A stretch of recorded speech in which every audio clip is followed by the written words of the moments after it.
Vai ikdienas mēs dzirdam par desmitiem jauniem saslimšanas gadījumiem, gan ar gripu, gan citām infekciju slimībām? Tomēr uz skolu un darbu ir jāiet, sabiedriskajā transportā ir jābrauc un arī veikalos ir jāiepērks, jo dzīve taču neapstājas. Tāpēc pats svarīgākais jautājums ir, kā sevi efektīgāk pasargāt? Būtiski apzināties, ka ne jau īpašiem veiksminiekiem slimība iet ar līkumu, bet gan tiem, kas arī paši pieliek zināmas pūles, lai no tās izvairītos. Tas nebūtu nav sarežģīti, jo aptiekās pieejami dažādi līdzekļi, ko ik viens var lietot profilaktiskos nolūkos. Jautājums vienīgi, kuru izvēlēties?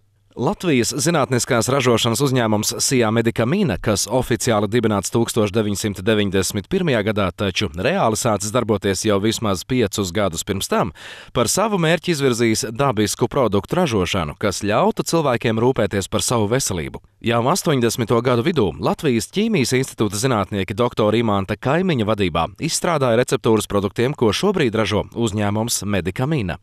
Lai gan kopumā uzņēmums ražo ap 26 dažādus produktus, pašreiz viena no aktuālākajiem ir ziedi ar nosaukumu lorazīvs un eļļa lorazols. Mūsu produkcija var būt noderīga divos veidos.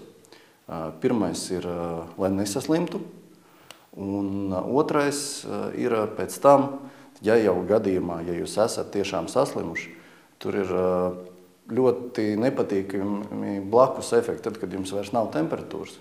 Jums vienalga ir nepatīkama sajūta degunā un jums nāk kaut kāda izdalījuma. Tad lūk, mūsu ražotie produkti, šajā konkrētajā gadījumā es runāju par lorazolu, tad viņš arī būtu jālieto, lai nesaslimtu, jo viņš vienkārši pārklāja deguna gļotādu un, kā mēs zinām, gripa izplatās pa gaisu.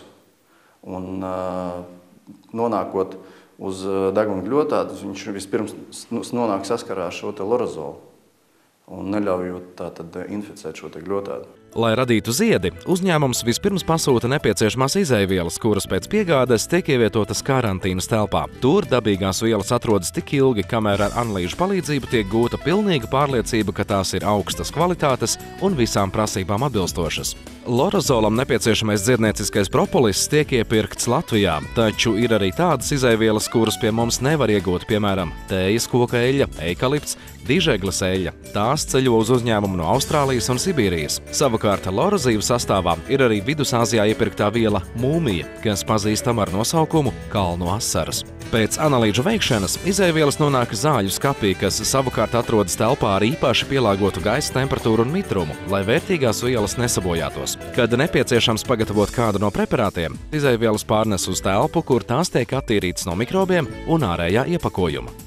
Kad vielas kādu laiku nostāvējušās, tās pārved uz tīrām telpām, kur notiek svēršana. Lai šeit darbotos, darbiniekiem jābūt tērptiem piemērotā apģērbā, baltā halātā un cepurē. Kad vielas sasvērtas, tās nonāk ražošanas cehā, kur tiek ieliktas par reaktoru dēvētā lielā katlā un samaisītas, līdz izveidojas viendabīga masa. Pēc brīža tā ir gatava pa caurulēm doties uz fasēšanas cehu. Vispirms gan jaunajam produktam tiek paņemts paraugs, lai laboratoriski pārbaudītu tā atbilstību visām prasībām. Dabīgiem produktiem ļoti svarīga ir pareiza uzglabāšana, jo tie ļoti ātri bojājas. Tāpēc uzņēmums fasēšanai izmanto alumīnija, nevis plastmasas iepakojumu.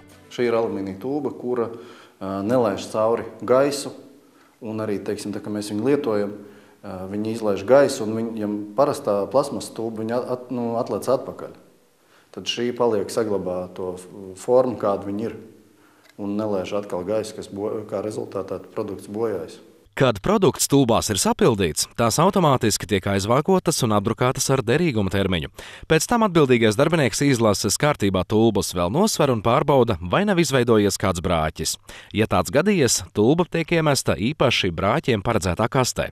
Kad produkcija ir iepakota, to ar liftu nogādā noliktavā, kur tā gaida savu pasūtītāju. Uzņēmuma nākotnes plānos ietilpst savu ražojumu eksportēšana gan uz citām Eiropas valstīm, gan Krieviju, un par krīzi gausties neatliek daudz laika.